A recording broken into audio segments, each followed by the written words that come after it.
Paz do Senhor para todos, João Isaac. Um prazer, né, mais uma vez. Amém. O prazer é nosso. Estamos aqui para conversar um pouquinho sobre aquelas nossas temáticas. Nossas ideias. Isso. Ideias bíblicas, né? Mandando aí o nosso abraço, meu abraço aos amigos, aos ouvintes, às pessoas que vão ter acesso ao conteúdo. A gente conversou sobre um tema que está relacionado ao limite da figura, né? Do sentido figurado. Do sentido figurado. E o senhor trouxe uma ideia bem interessante de um outro tema que correntemente as pessoas utilizam, né? Uma parte é mais um capítulo do tema, né? Isso. E eu quero justificar esse nosso trabalho de unir, de fazer esse trabalho junto, porque a gente tem uma parceria que nasceu nas escolas dominicais. Sim, é nasceu verdade. Nas escolas dominicais. Eu desejo fazer essas observações, mas, como você sabe, eu tenho hoje um limite muito grande, um limite de saúde. Muita gente nem sabe, né? Eu tenho dificuldade de digitar, dificuldade de coordenação motora, em função do estado de saúde. Sim. E com você, eu me sinto mais tranquilo e à vontade para a gente trazer essas nossas observações. Então vamos lá. O nosso aprofundamento da temática, né? Nosso tema que envolve aquela expressão que o pessoal costumeiramente usa sobre o vaso.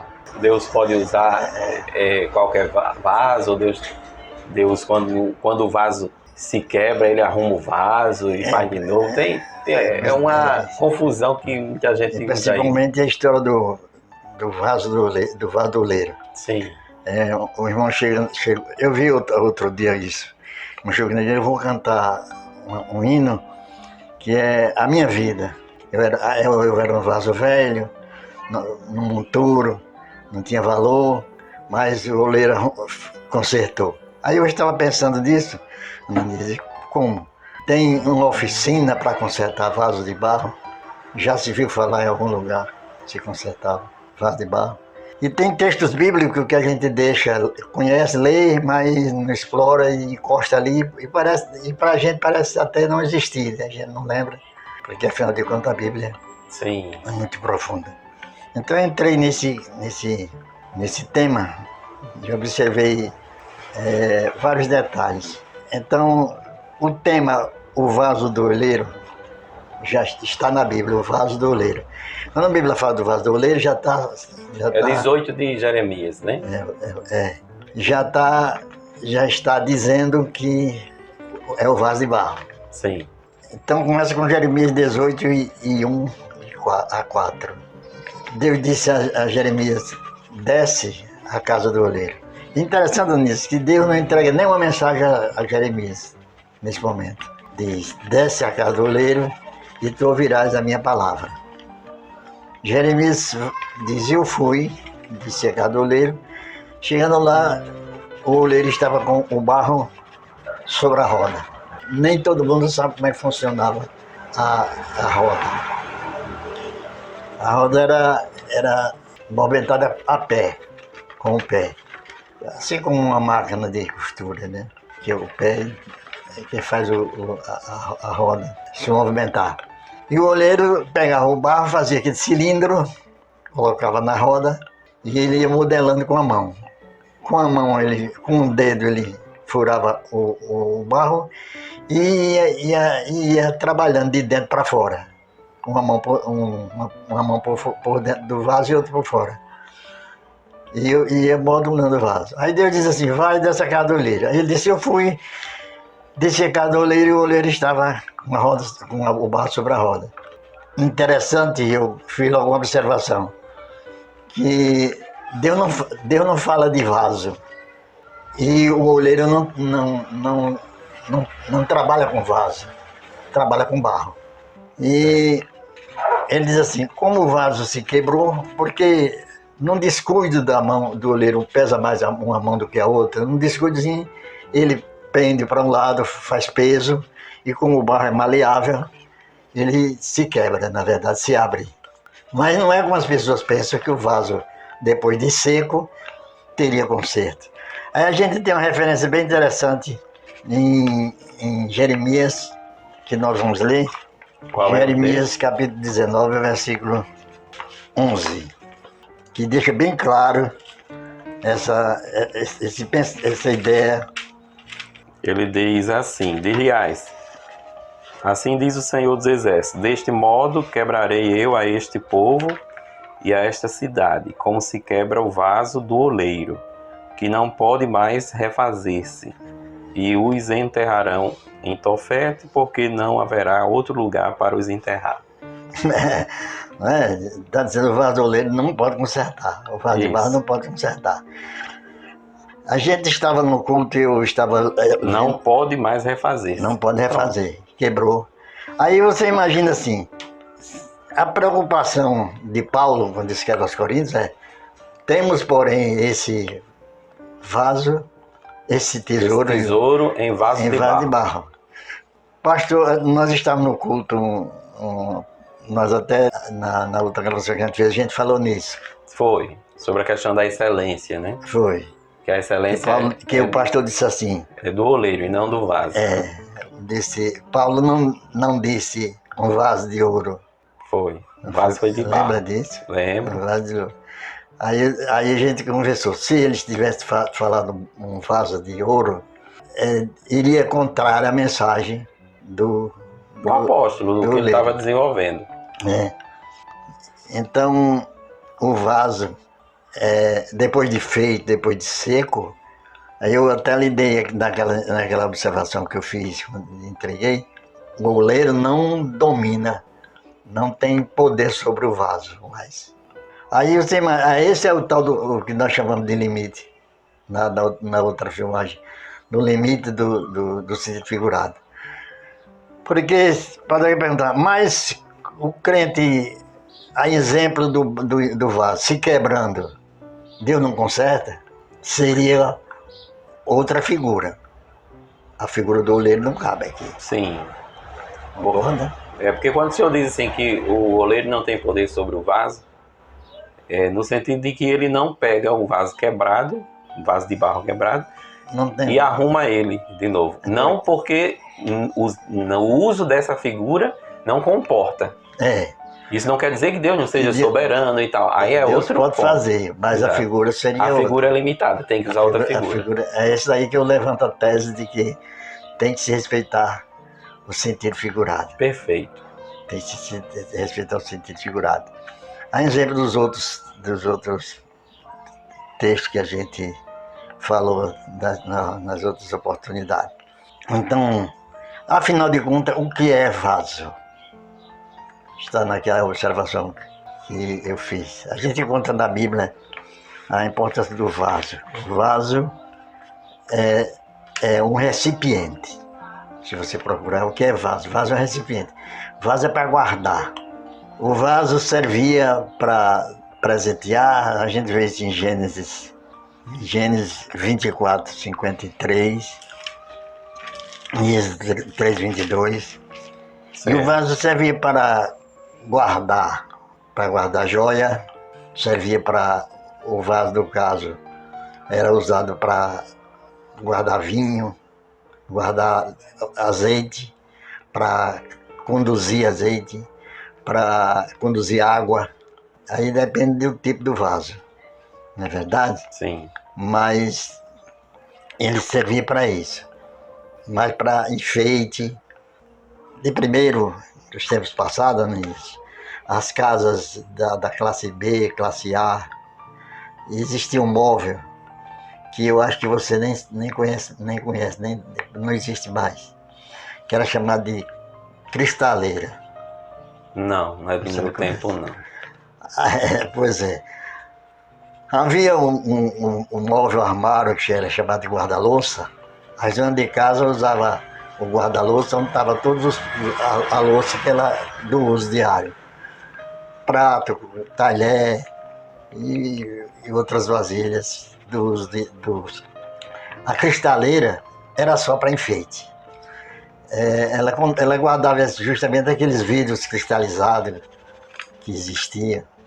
Era só de É por isso que na referência de Gênesis, foi dado à mulher um vaso, como dote, vaso de presente. Era essa a finalidade. Sim.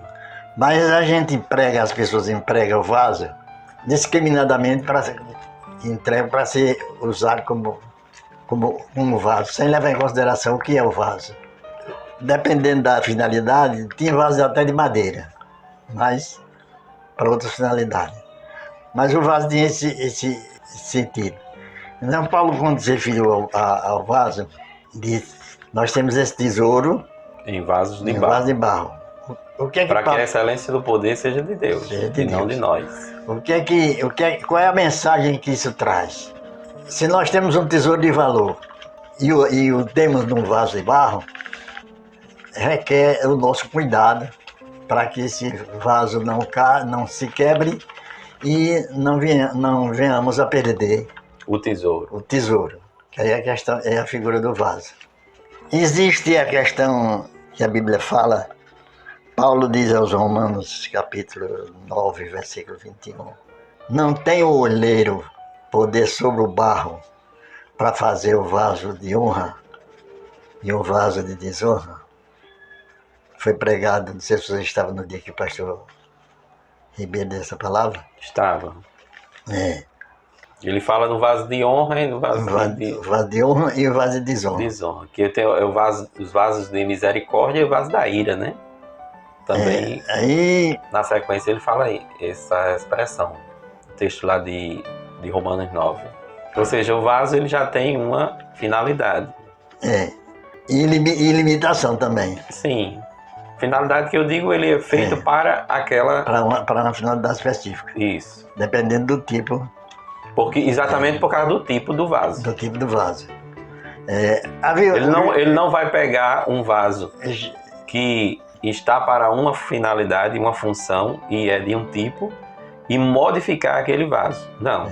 Ele vai fazer outro, se ele tiver que mudar a finalidade, né? Eu estava recordando uma história que eu vi um pastor contar, um exemplo que ele deu, fazendo uma figura de linguagem, pregando.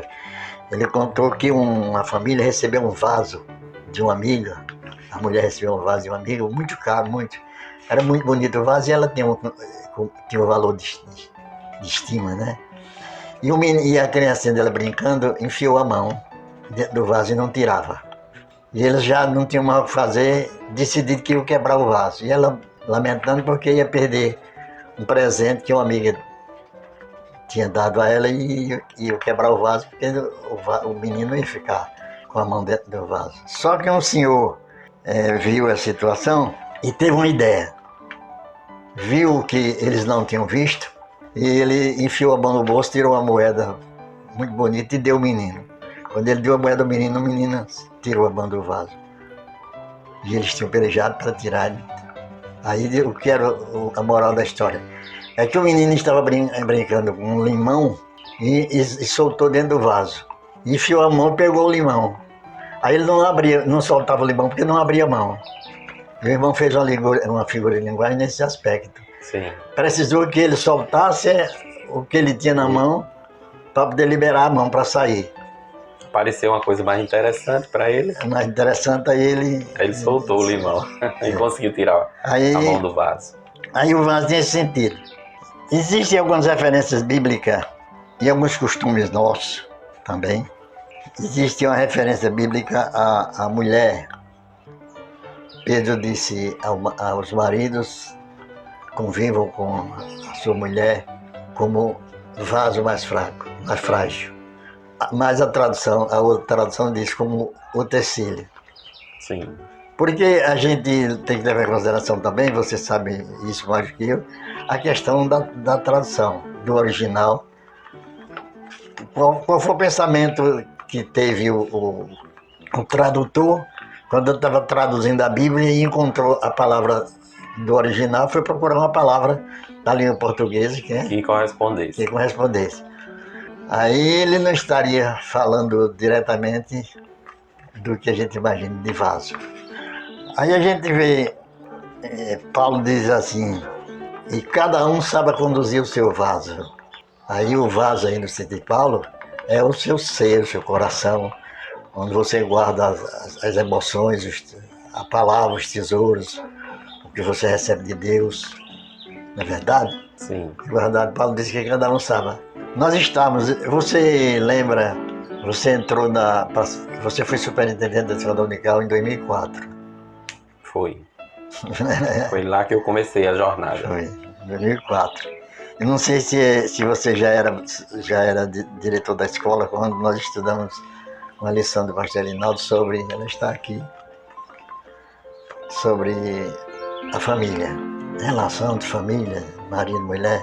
Era falando do comportamento do casal e foi citado o versículo de Pedro, que cada um de vós sabe conduzir sabe tratar uma mulher como vaso mais fraco. fraco. Mais fraco.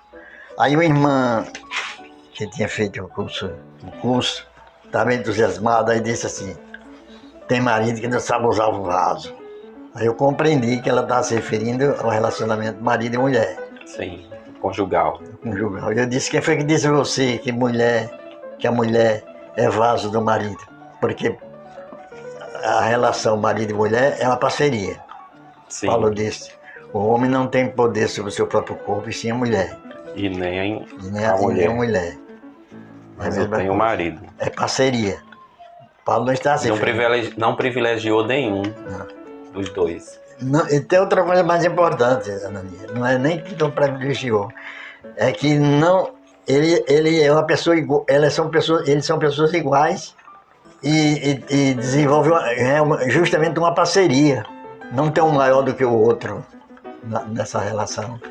O marido é a cabeça da mulher no dia a dia, na convivência familiar, matrimonial, mas com relação ao assunto de intimidade de marido e mulher não tem um maior, nem mais forte. Porque há uma complementação, então não se pode falar em termos de mais ou menos. É um comprometimento. Exato. A questão do uso. Eu tinha escrito aqui, é certo dizer que Deus usa o irmão como vaso? Eu observei aqui, vaso. Deus vai usar o irmão do povo da igreja como vaso para guardar o quê? Porque vaso é um recipiente. Aí digamos, você chega para pregar na igreja, eu vou orar pelo pregador. Aí Deus usa o teu vaso. O vaso para guardar o quê? Ou seja, ele já está utilizando a figura no local indevido. Aí não seria o tema de instrumento, porque se você observar, o que é instrumento? Instrumento é um objeto ou aparelho com que se executa ou faz um trabalho. É pessoa ou coisa que serve de meio ou auxílio para determinar o fim. Ferramenta, utensílio. E à luz da Bíblia, instrumento é qualquer coisa que serve para você usar na obra de Deus. Aí se eu estou orando pelo pregador, por exemplo, aí se eu orar para Deus lhe usar como instrumento, aí você vai usar seu conhecimento bíblico, o que você estudou, sua capacidade, sua vocação, formatura, né? Exato. O seu conhecimento teológico, o seu conhecimento suas aptidões naturais. Tudo que você fez, conquistou, que você fez de preparo durante a sua vida, você vai usar. Esse é o instrumento. Não é um instrumento? Isso. É um instrumento. Aí, quando Jacó abençoou os filhos, tá? Abençoando os filhos, ele disse assim, Levi e Simeão, as suas espadas são instrumento de violência. Quer dizer, as espadas eram usadas para violência. Cada instrumento é usado na sua área. Sim. Mas é instrumento. Em Romanos 6 e 13, Paulo fala do instrumento de iniquidade na parte A. Se quiser, qual é o texto? Romanos 6 e 13. Ele diz, nem tampouco apresenteis os vossos membros ao pecado por instrumentos de iniquidade, mas apresentai-vos a Deus como vivos entre os mortos e os vossos membros a Deus como instrumentos de justiça. Então, instrumento não cabe em qualquer em qualquer trabalho. Uhum. Na obra de Deus você serve-se da sua capacidade, do que você tem, do que você alcançou. Cada um com a capacidade que tem, mas faz a mesma obra. Isso. A obra de Deus, mas cada um com a sua vocação, inspiração, dons naturais, tudo isso que vai ser um instrumento para o uso da obra. E é muito importante você dizer os dons naturais. Deus usa o analfabeto como um instrumento específico para a pessoa adequada. Sim. Porque, exatamente, porque é instrumento que a gente está colocando. É porque é instrumento. O instrumento ele independe de formação. Vaso não é assim. Não, vaso é a limitação do... Já vem a limitação do vaso. É verdade. Já vem a limitação do vaso. Um dia houve um trabalho, um estudo no Tempo Central e deram um tema para pastor João Gomes, para falar sobre comunicação. E o pastor João Gomes contou a história do pastor que tinha lá no município de Caraúbas, que foi pastor de Caraúbas. Lá em Caraúbas tinha uma região chamada de As Mirandas. Todos os pastores que passaram por Caraúbas lutaram para evangelizar as Mirandas, mas nunca queria ninguém. Ninguém aceitou. Aí chegou um irmão lá em Caraúbas, o pastor citou isso como exemplo. Que o homem, ele dizia, para você ter uma ideia, ele dizia assim: hoje tem curso aberto da mocidade. O pastor João Gomes disse isso na reunião lá no Tempo Central. Trouxe isso à memória. Sei. Hoje tem curso aberto da mocidade. Era o linguajar dele. Mas ele chegou nas Mirandas, do primeiro dia que ele chegou lá, ganhou a simpatia do povo. E imediatamente, por poucos dias, ele tinha uma congregação formada. Olha aí. Nessa região. Porque Deus usou um instrumento adequado para aquele trabalho. Então, o vaso não é assim. O vaso não existe usar como vaso, porque foge do... Porque o vaso só tem uma finalidade, é o recipiente que serve para guardar alguma coisa ou para o enfeite. Isaías, falando do capítulo 3, ele falou da ira de Deus e disse que Deus vem com os instrumentos de sua indignação. Aí eu fiquei observando, né, que o instrumento cabe em todo canto. Preocupa a gente ver as pessoas trazendo para eles uma mensagem completamente contrária. Assim, a síntese dessa colocação que o senhor está trazendo é aquela questão. O oleiro, a figura que Deus usou para Jeremias, lá em... Jeremias 19, 11. 18, não, o 18, sim. Quando ele diz, vamos à casa do oleiro. Ele coloca no texto, no versículo 4, a expressão assim: como o vaso que ele fazia de barro se quebrou na mão do oleiro, tornou a fazer dele outro vaso, conforme o que pareceu bem aos seus olhos fazer. E comparando com aquela expressão de Paulo, de Romanos 9, que Deus tem vasos de honra, né, e vasos de desonra. Deus tem vasos de misericórdia e tem vasos para a ira. É que não tem como você arrumar um vaso que se quebrou e você refazer, ajustar, consertar esse vaso. Não, porque a figura do vaso não comporta essa ideia. É verdade. Você tem que usar a figura no seu local certo. E as pessoas estão o tempo todo dizendo na igreja, Deus vai lhe usar como vaso, né? Que na verdade não é para ser como vaso, é como instrumento. Porque um vaso seria para guardar. Porque o que Paulo disse assim, disse que Deus fez um vaso para a honra, para a desonra, para guardar o quê? Eu brinquei com uma verdade que o pastor saudoso Praxedes dizia que deu um exemplo da igreja, que estava na casa do irmão e à noite passaram com um vaso escondendo, que Paulo chamou de vaso para desonra. Agora, no dia que o pastor estava dando essa mensagem, eu me lembrei de uma coisa. É que o vaso mas para que vaso de desonra? O vaso de desonra na casa, Paulo diz, uma grande casa, tem muitos tipos de vaso. O vaso de honra e o de desonra. Porque para cada finalidade tem um vaso. Agora, o vaso, esse vaso considerado desonra, não tem valor, tem o mesmo valor do vaso de honra, dentro da função dele. Sim. Porque a função que ele executa, nenhum outro vaso executa. É a função dele.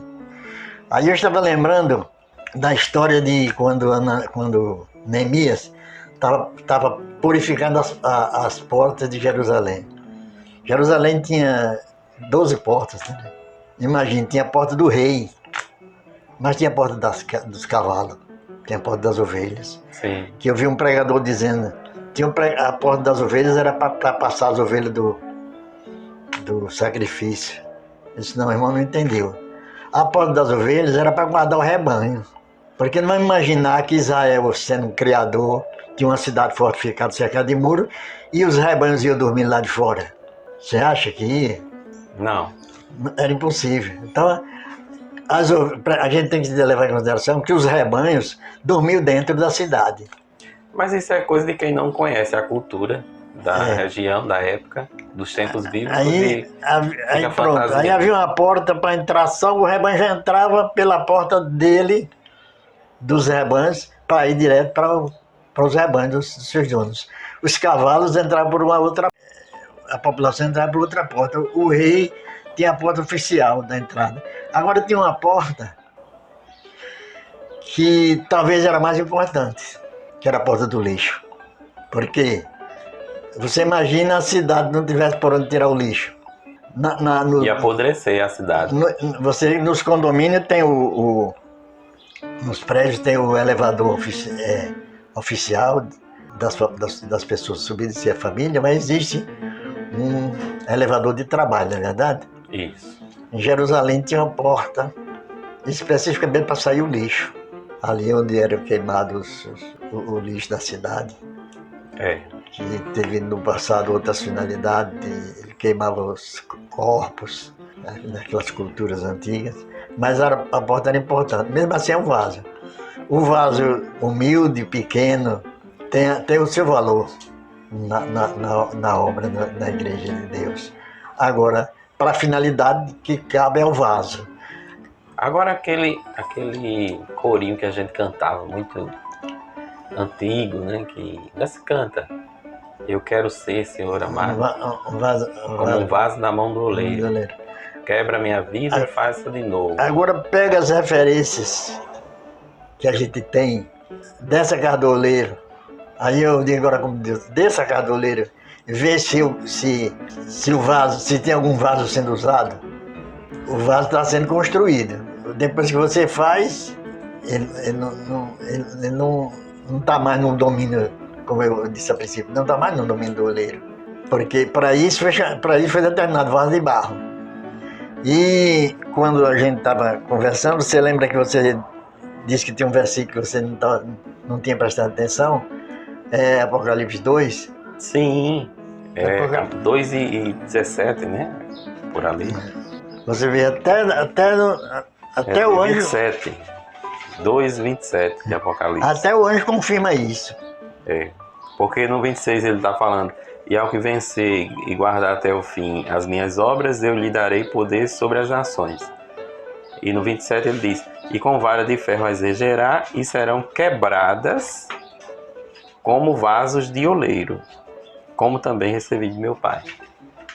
A mesma coisa que Jeremias disse. A mesma observação de Jeremias, no capítulo 19. Isso. Será quebrado como um vaso de oleiro. Mas quer dizer o quê? Vou quebrar e não vai ter mais conserto. Voltando ao limite, é a figura. Sim.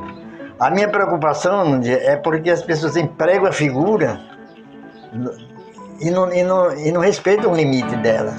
Se Deus precisa, se Deus quer mudar a vida de uma pessoa, em qualquer circunstância que ele esteja, ele pode fazer, como Paulo disse. Mas a figura já será outra. Já será outra. É por isso que a gente brincou com aquela figura do leão, mas na realidade eu bato essa técnica. Porque o ancião mostrou a João Jesus como o vencedor, o leão do tribo, mas a figura desapareceu imediatamente. João não viu o leão. Quando ele foi falar Na redenção. Quando ele foi falar na redenção, ele disse... E os anjos cantavam: digno é o Cordeiro de abrir o livro e desatar os selos, porque morreste, Com teu sangue com teu compraste sangue para compraste. Deus. Não podia Para ser Deus. empregado ao leão, ao vencedor. Sim. Não podia. Porque a figura do leão foi somente no sentido da vitória. No sentido da vitória. Mas no sentido do sacrifício não comporta mais o leão. Não comporta mais o leão. Tem que ser o cordeiro. Aí por isso eu sou preocupado com essa questão. Aí o irmão chegou, cantou um hino muito entusiasmado. Eu era um vaso velho no monturo. Aí o mandoleiro me tomou. Mas onde está a figura? Você não pode falar. Não está. Não existe a figura, essa figura. Perfeito. Não existe. Deus não disse, tanto que Deus não disse nada a Jeremias. Só disse: vá a casa do oleiro. Lá você ouvirá a minha palavra. É tanto que depois dessa passagem, quando ele vai continuar a profecia, Jeremias, ele fala do fato de que quando eu falar para uma nação, Deus dizendo, né, que ela se arrepender e ela se converter, né, eu me arrependerei do mal que faria. Está falando que Deus responde de acordo com a resposta moral que o ser humano dá a ele. Deus age, né? Mas aí você vê. Está falando do arbítrio do homem. Aí você volta do assunto do vaso, você vê que ele disse que o oleiro estava. Ele disse: o oleiro estava com o barro sobre a roda. E como o vaso que ele estava fazendo se quebrou, ele estava fazendo, o vaso não existia ainda. Não. É usada a expressão: o vaso se quebrou, mas era o vaso que estava sendo formado. Sim. A Bíblia está clara as referências que depois que você se quebra, você está com o vaso, você está perdido. Não tem conserto, porque o vaso é de barro. E porque Deus queria mostrar a fragilidade do material. Ele diz, ele pode pegar o barro e fazer o vaso que ele quer, mas o vaso que tá pronto, vamos sair dessa figura de vaso quebrado sendo consertado, que não existe. E nem de Deus vai lhe usar como vaso. Usar como vaso. Muito bem. Deus não vai usar como vaso. Deus vai usar você como instrumento, porque o instrumento você vê que tem uma riqueza de detalhes, aonde você pode juntar todos os recursos que você tem, espirituais ou cultural, tudo que você naturais. tem. Naturais, e principalmente a cultura. Sim. Porque aí para o uso do instrumento não tem limite. Não tem. Você tem o violão elétrico, você tem o violão só de som natural, sem acústico. Você tem os vários tipos de instrumentos musicais, né? Cada um servindo a uma função dentro do timbre. Então você tem teólogo, você tem irmão que fez só se alfabetizar, você tem um irmão que é analfabético, mas ele não deixa de ter o espaço dele. Ele deixa de ter o espaço dele, porque como instrumento, agora como vaso não, vaso é limitado. É verdade. Você não usa vaso na igreja. Muito bem. Está aí mais uma observação, mais um desenvolvimento de uma figura que precisa ser respeitada no seu limite. Né? Principalmente no púlpito. As pessoas abrem a boca aleatoriamente e dizem o que imagina, o que vem à mente, sem considerar o sentido. Eu já vi irmão pregando que Deus joga os seus pecados no oceano. Mar do esquecimento, já está dizendo mar do esquecimento, não está se referindo ao oceano. Sim. Mar fala de profundidade. Deus está fazendo uma figura de linguagem. Eu jogo um pecado num lugar que ninguém... Que não tem mais acesso, né? Ninguém tira mais. Ninguém retira mais. Porque eu joguei no mar. Mas mar que mar? Esquecimento, não é o oceano. E que também não é literal, é apenas uma figura. Porque ele não está falando do oceano, está falando do esquecimento. Então, mais uma vez, nós desenvolvemos aqui um tópico importante dentro daquela discussão da figura, né? E eu queria agradecer mais uma vez, irmão Isaac. Eu que queria dizer a você, Nandy, porque, como você sabe, Nandy, eu estou limitado. Mas eu estou com uma limitação muito grande de lembrar das coisas, de pronunciar, porque a enfermidade ela provoca. Porque a enfermidade, o Paxo, é justamente queima de neurônio, você imagina. Então eu tenho dificuldade de coordenação motora, de digitar, de falar, de pronunciar, que foge. do limite do controle da gente. E eu gosto de aproveitar, além da sua capacidade, da amizade e do alcance que você proporciona. Que eu alcanço muita gente que você não está alcançando, mas eu estou alcançando. Mas tem muita gente que não me acompanha, mas acompanha o seu grupo, e a gente leva esses conhecimentos dentro da minha limitação, mas eu estou alcançando alguém. Sim, e aí muito positivo, muito bom, está sendo muito útil. Tem a turma da escola teológica que assiste e aprende, elogia, né? Porque percebe que há uma profundidade aí de quem está já há um tempo lendo a Bíblia, meditando e se aprofundando nisso. Deus abençoe então a todos.